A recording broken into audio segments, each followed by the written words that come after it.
আসসালামু আলাইকুম ভাই ও বোনেরা, কি খবর, কেমন আছেন? জানি ভালো আছেন। আর ভালো না লাগলে সমস্যা নেই, আমি মন খুশি করে দিব। আমরা হলাম বংশীয় ঘরে পোলা, আমাগো বংশের সবাই কষাই। আমাকে 1 কেজি কষ্ট দেন। আমি এখানে কষ্ট বেচতে আসি নাই, গোস্ত বেচতে আইছি। আরে একই হইলো, তুমি আগে 1 কেজি গোস্ত দাও। 650 টাকা দেন। এই হাল হুন, তোর একটা কথা কই, তোর তো বডি সঠিক ভালো। আমাকে পাড়ায় যে একটা মারামারি বাজি চলতেছে, তুই কয়টাতে বাজি ধরে সবাই মায়ের হারাই দিতে পারিস তো? তুমি কি পাগল ভাই? আচ্ছা আগে কও তো আমার ধর্ম কি? আমরা তো মুসলিম, তাহলে কিভাবে ভাবলা আমি মুসলিম হয়ে এসব নোংরা কাম করবো? কাকা এটার দাম কত? 5,20,000। শেষ কত হলে ছাড়বা? 4 লাখ। হলো না তো। তুই কত দিবি ক?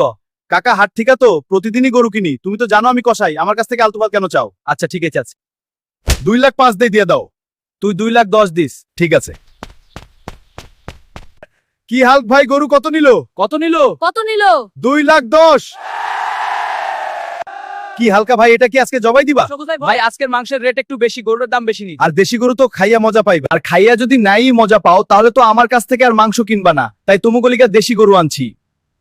আমরা সব সময় সৎ থাকবো, কোনো মুহূর্তেই অসৎ হওয়া যাবে না, আল্লাহ অসৎকারীদের পছন্দ করে না।